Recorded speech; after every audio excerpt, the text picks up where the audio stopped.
कथा इस प्रकार है। एक बुढ़िया माई थी, उसके 7 लड़के थे। 6 कमाने वाले थे और एक निकम्मा था, कमाता कुछ नहीं था।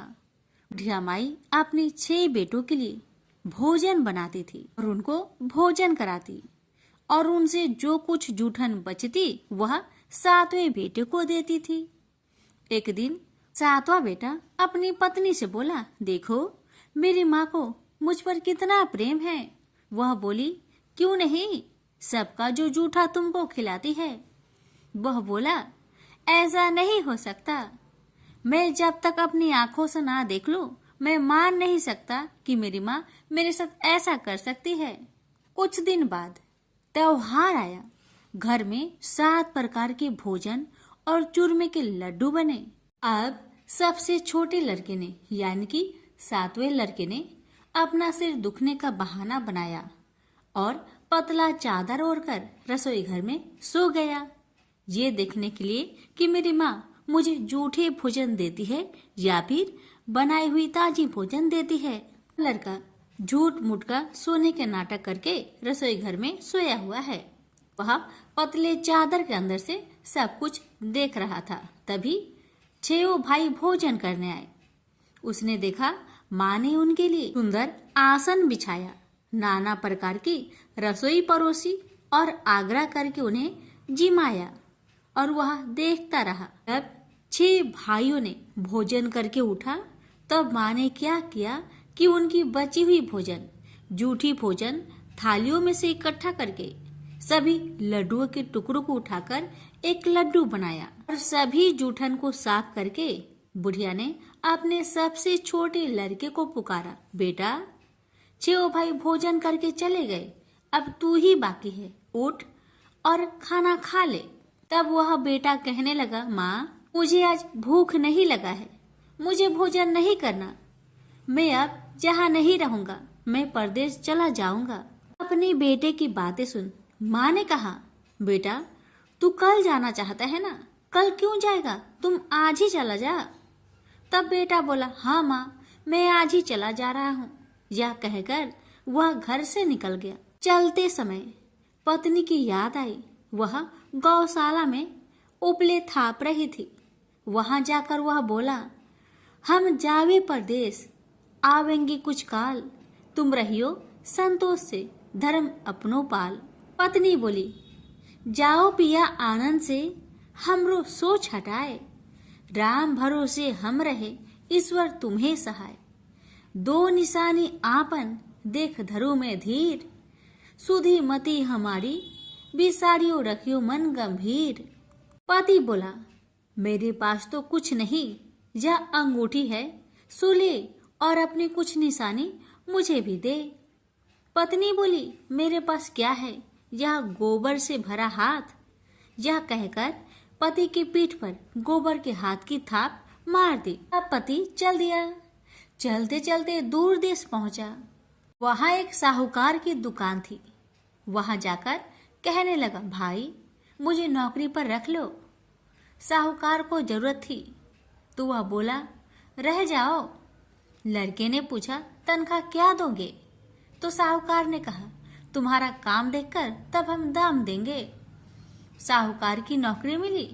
वह सुबह 7 बजे से 10 बजे तक नौकरी करने लगा। कुछ दिनों में दुकान का सारा लेन देन, हिसाब किताब, ग्राहकों को माल बेचना, सारा काम करने लगा। साहूकार के 7-8 नौकर थे। वे सब चक्कर खाने लगे। यह तो बहुत होशियार बन गया है। सेठ ने भी काम देखा और 3 महीने में ही उसे आधे मुनाफे का हिस्सेदार बना लिया।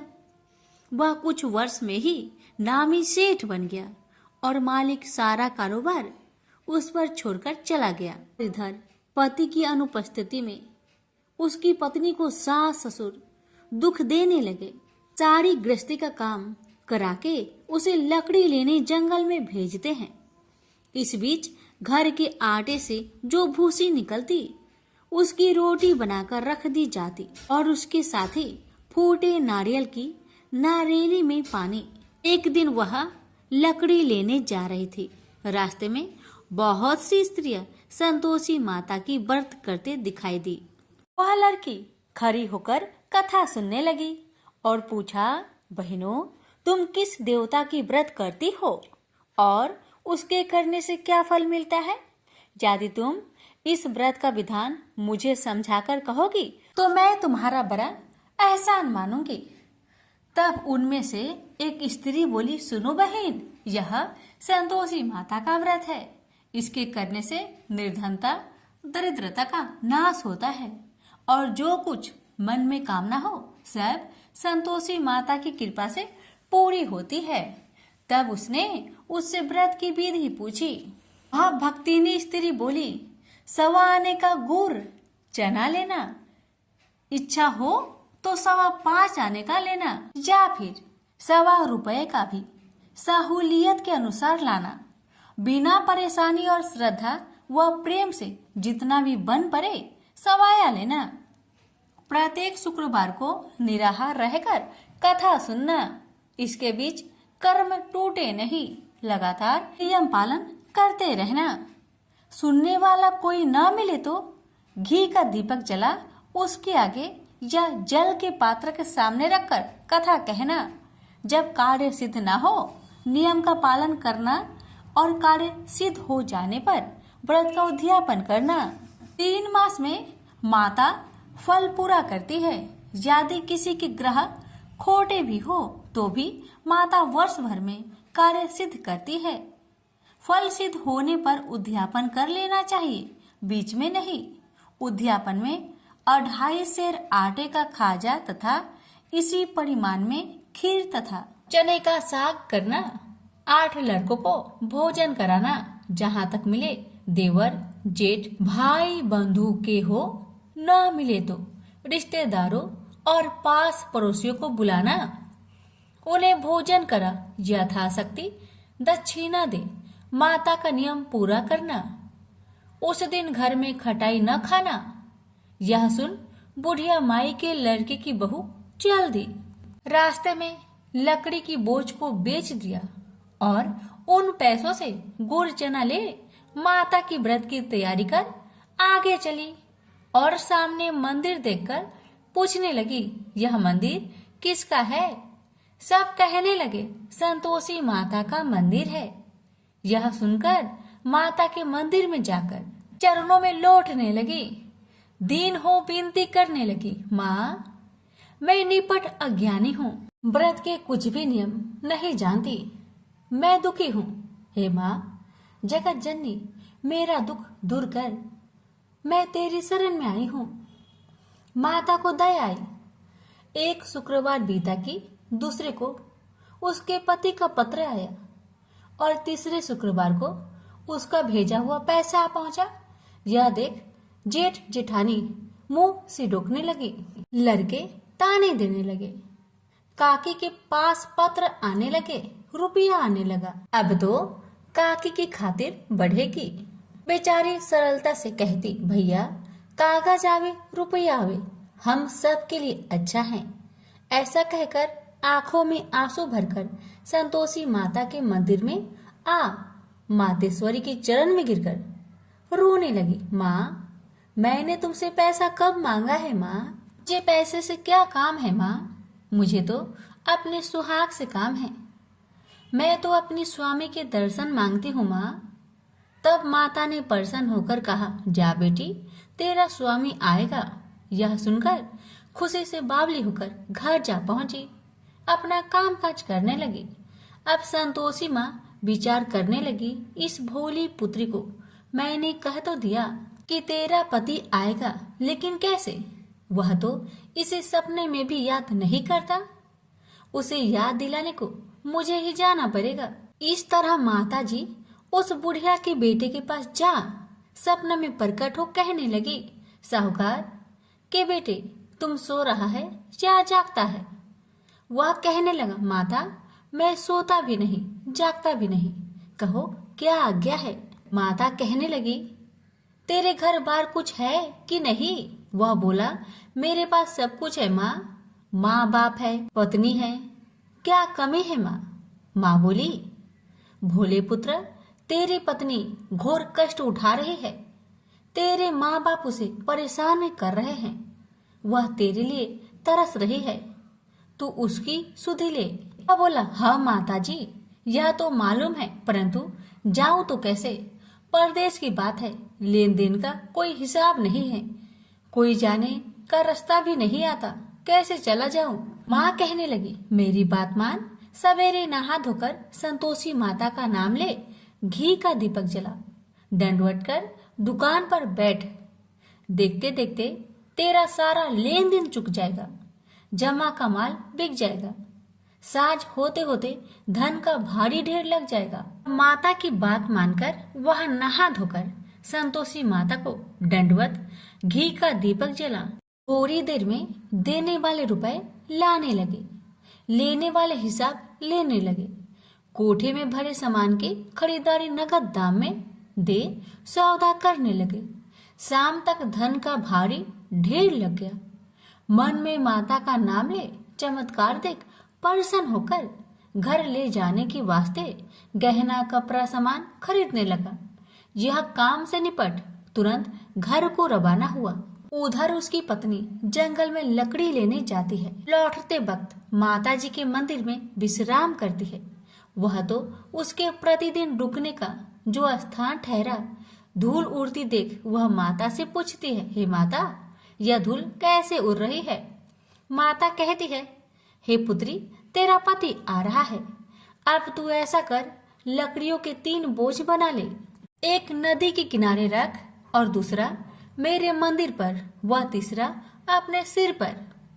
तेरे पति को लकड़ियों का गट्टर देख मोह पैदा होगा, वह यहाँ रुकेगा, नाश्ता पानी खाकर माँ से मिलने जाएगा, तब तू लकड़ियों का बोझ उठाकर जाना और चौक में गट्टर डालकर जोर से आवाज देकर कहना, लो सासू जी, लकड़ियों का गट्टर लो, भूसी की रोटी दो, नारियल की खोपरे में पानी दो, आज मेहमान कौन आया है? माता जी बहुत अच्छा कहकर वह प्रसन्न मन से लकड़ियों के 3 गट्टर बनाई, एक नदी के किनारे पर और एक माता जी के मंदिर पर रखा। इतने में मुसाफिर आ पहुंचा।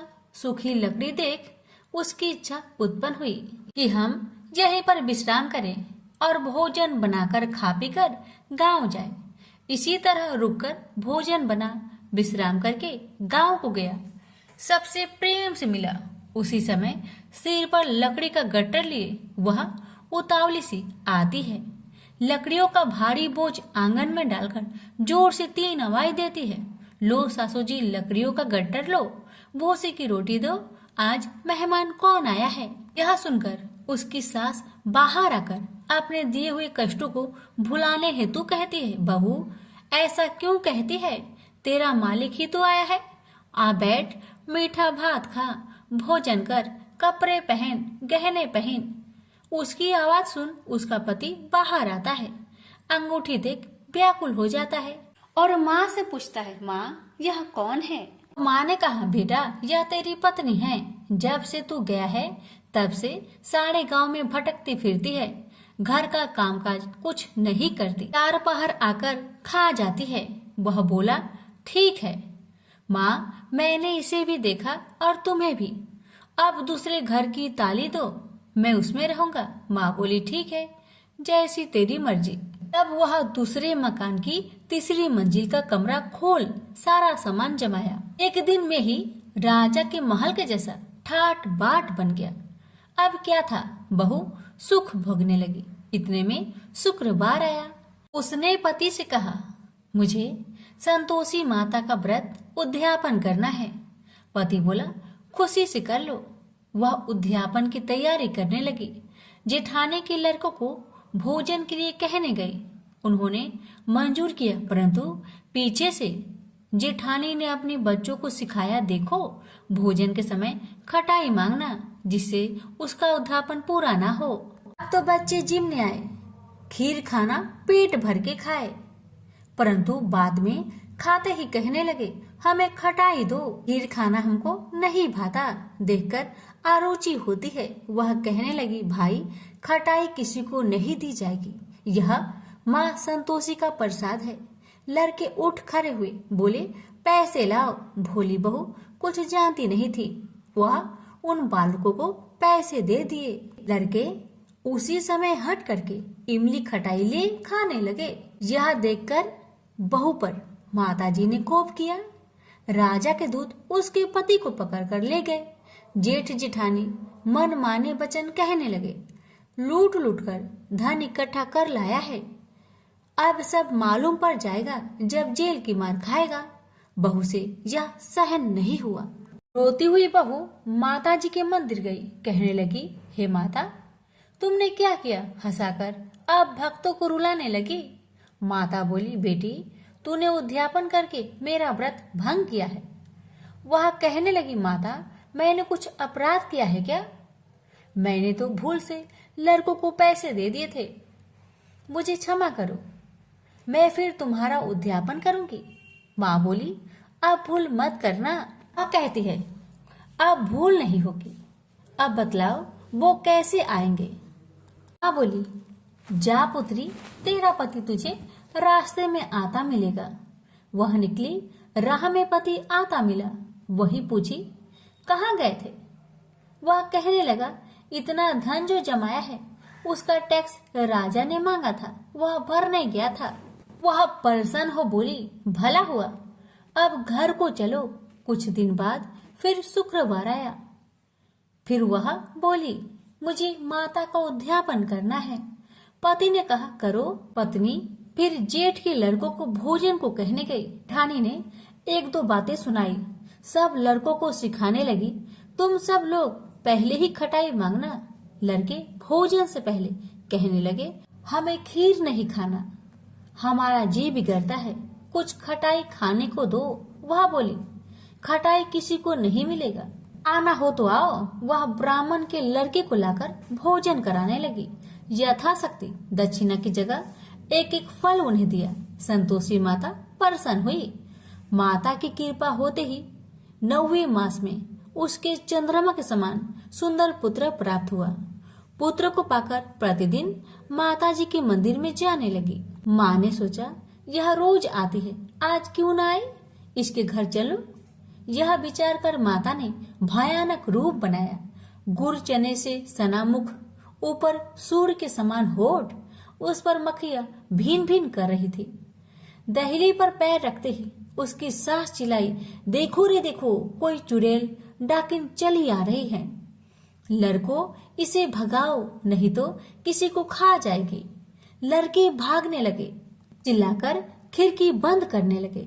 बहू रोशनदान में देख रही थी, प्रसन्नता से पगली बन चिल्लाने लगी, आज मेरी माँ मेरे घर आई है, आज मेरी माता मेरे घर आई है।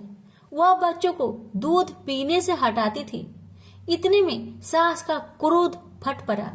वह बोली, क्यों उतावली हुई है, बच्चे को पटक दिया।